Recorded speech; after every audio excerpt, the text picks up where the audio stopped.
Coincé ici, au cœur d'un cauchemar, peut-être depuis des milliers d'années, nous retrouvons l'esprit d'Edgar, immobile, terrifié.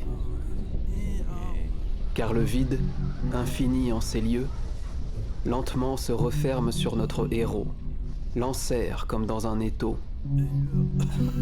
Puis, comme de l'acide, impitoyable, il le dissout, et petit à petit est en train de le faire disparaître.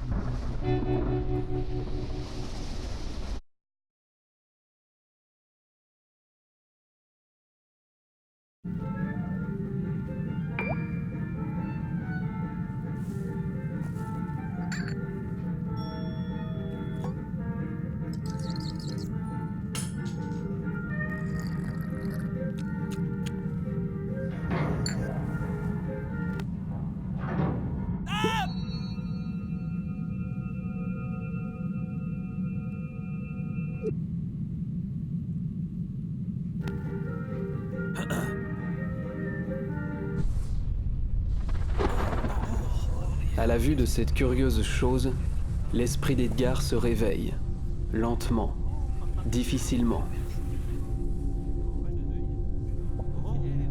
Quelque part, on vient de le libérer, de lui envoyer ces 4 murs, qui d'un seul coup ont brisé le vide tout entier.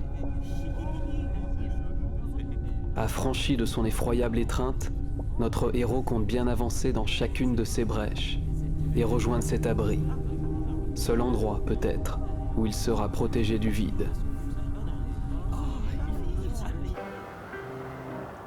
Quelque part dans Paris, son corps remue dans son lit. Il s'agite, se tourne et se retourne au fond de ses draps.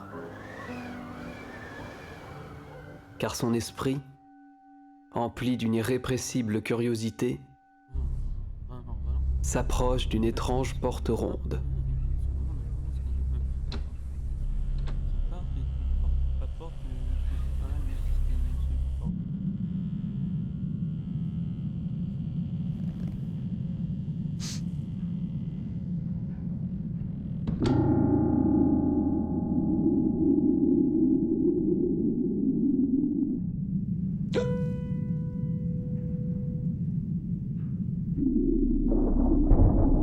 Soudain, le cœur d'Edgar fait un bond. Face à ce mystérieux spectacle, son esprit n'est pas réellement rassuré.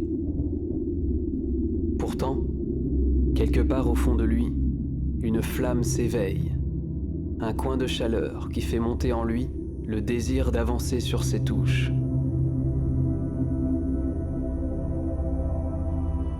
Incapable de se contenir, l'esprit de notre héros avance, poussé par ce souffle d'optimisme.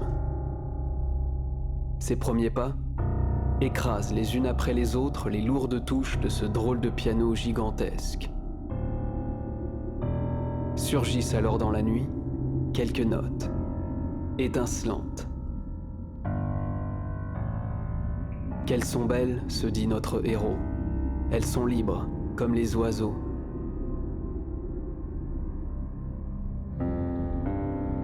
Désormais, il ne peut plus s'arrêter. Il est poussé en avant par ce désir de voir ses notes prendre vie sous ses pieds.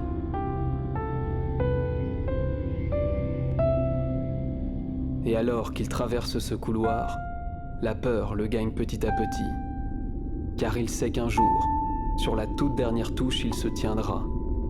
Et que cette mélodie, à tout jamais, sera terminée.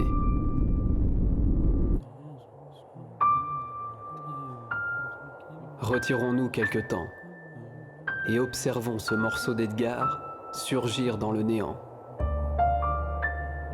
Ces notes virevoltées comme des hirondelles, avant de disparaître dans les profondeurs obscures et inconnues de ce triste songe.